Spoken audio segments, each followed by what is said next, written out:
the first thing that you want to do when you are working on increasing your financial well-being is you want to assess where you are. That's going to be the first thing. So this is going to be to bust out all your unopened bank statements, your credit card bills.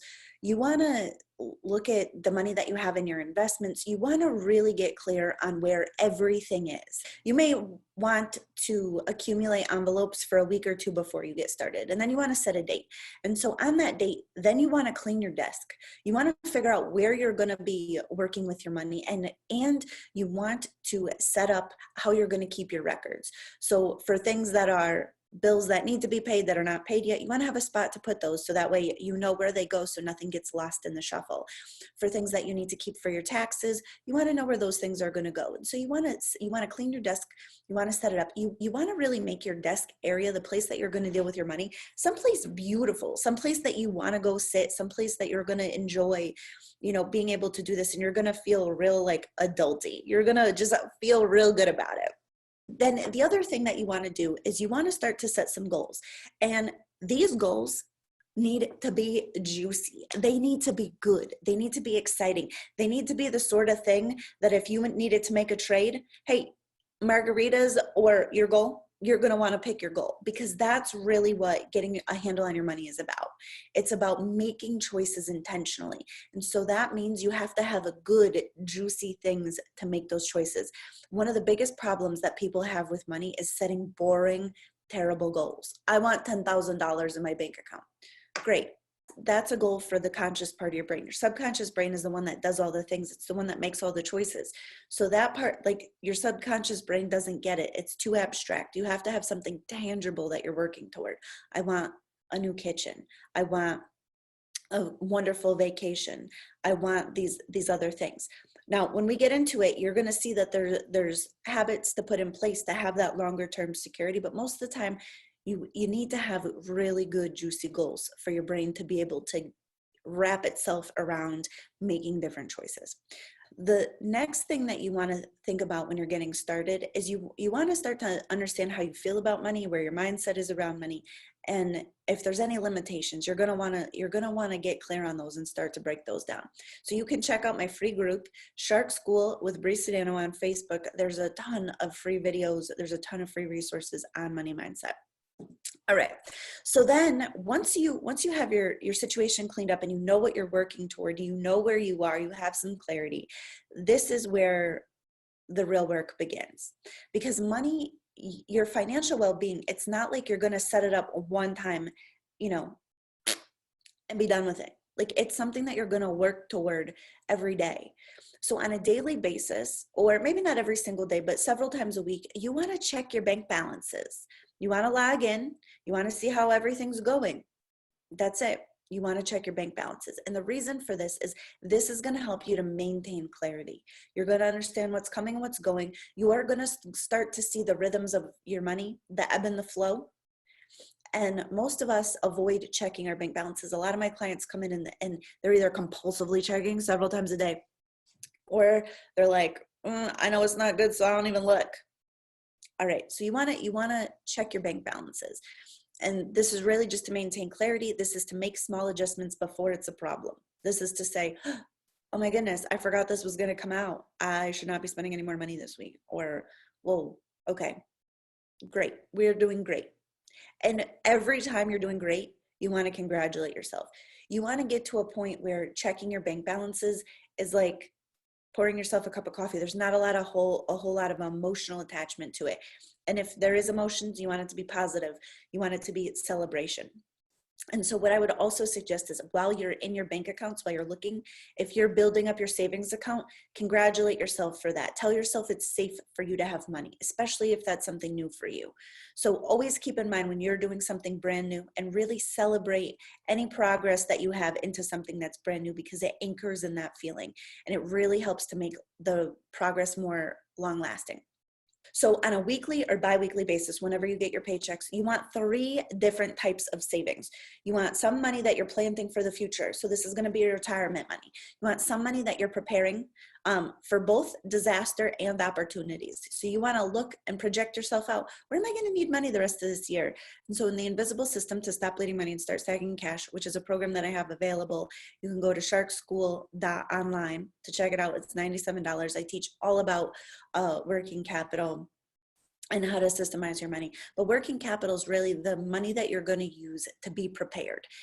It's going to be your irregular expenses, your self-care, your family obligations, the foreseeable disasters. Then once you have that kind of taken care of, the next level, you want to be starting to save for opportunities. You want to, you got a super cheap piece of real estate that I might want to buy. Cool, I need to have some cash on hand. Or, the stock market just crashed. Great, let me buy some, let me take advantage of that opportunity. And so that's next level. And then you have to have money set aside for pleasure. So this is going to be whatever your big goals are. Like we talked about before you get started, you have to have big, juicy goals. And so it's going to be really important for that to be part of your regular financial plan. So that's on a weekly or bi-weekly basis. You want to save money and you want to track your money. This is going to help you to see really where your money's going. And if you get used to doing it, it's very quick. You don't have to go back 3 months. If you're just doing 1 week at a time, it should be relatively quick. And so this is going to show you anywhere that's going really well or anywhere that's not going well or anything that could be done differently. A lot of times with money, we associate sacrifice when we could just do something differently. So this is where tracking your money is going to be really important. So you want to get used to doing that, because if there's a problem, you want to see it when it's a small problem, not when it's a big problem. So on a monthly basis, obviously you're going to pay your bills. You want to pay your bills. You want to celebrate. You want to celebrate the money that's been going into savings. If there's an increase in your 401k, you want to celebrate that. If you put money into your HSA, you want to celebrate that. You want to start to associate money with really good feelings. You want to practice the feelings of abundance. This is a mindset trick, but it really matters. And the reason why celebrating all of your progress, no matter how small, is so important is because it anchors in that good feeling. Then you start to associate money with good feelings, and you will make very different financial decisions from a place of fear and scarcity and worry and anxiety than you will from a place of gratitude, abundance, joy, happiness, progress, and celebration. You will make different decisions. You really will. Fear is terrible for finances.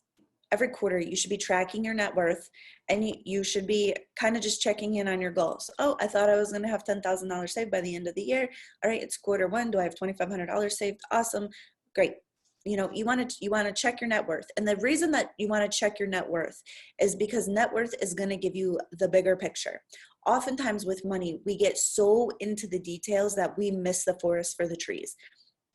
So I'll give you an example. So I've had clients create all sorts of fake wins for themselves by rearranging their money. So they'll take out a home equity loan to pay off their credit cards. They'll take out a personal loan to pay off their credit cards. They'll move money in their 401k to something else. And so rearranging the money is a common tactic. And what it does is it confuses the situation. Your net worth, it's like black and white. What's your net worth? Is it going up? Is it going down? And you don't want to do that too often, because there's going to be market wins and losses, and there'll be other factors in there. But you want to check, because especially if you're somebody who wiggles their money around. So if you've taken out a 0% balance transfer, you want to make sure in your net worth that you're seeing it go up over time. You should be seeing your liabilities go down, your assets go up. And so once a quarter is enough to really to check that. It is. Annually, you want to review your goals and your progress. Like what are our goals for next year? What do we want to be building? What do we want our money to be doing for us? How are we going to do this? Are we going for promotions? Like what's the next level? Like you want to kind of constantly be growing with your finances. You want to be earning more. You want to be able to spend. You want to be able to save. You want to be investing. You want to be paying down debt, but not obsessively. You want to be checking in on yourself annually, and you really want to celebrate that progress, whatever progress you've made. And if there are lessons to learn, if something didn't go well, if something was a massive failure, if something didn't work, you want to understand why. You want to go through, you want to take the lessons, you want to celebrate all the successes and take all the lessons from all the failures. So that's basically really what it requires. And sometimes you will get off track, and it's just a matter of getting back on track. I'll tell you right now. So I'm actually just about to start a short-term coaching program. You know why? Because I'm going to work with clients I need to get my own self back on the invisible system. Why? Because my husband started a business. I started a business. He closed a bank account. I opened a bank account, and the system that used to work, the situation has changed. And so we need to reconvene, reconfigure, re-systemize, re-automate, re-look at our numbers for savings. Now we don't just need personal working capital, we need business working capital. There's been changes over the last year, and we just need to go in and review it. You're going to get off track sometimes, and that's okay. You just want to keep in mind the goals that you're working toward, and then get right back to it. But know that as you set up systems, that sometimes they're going to need to be tweaked. They're going to need to be adjusted. There will be times where you're able to save all of the money that you should be saving in your working capital, and there's going to be times where you're not going to be able to.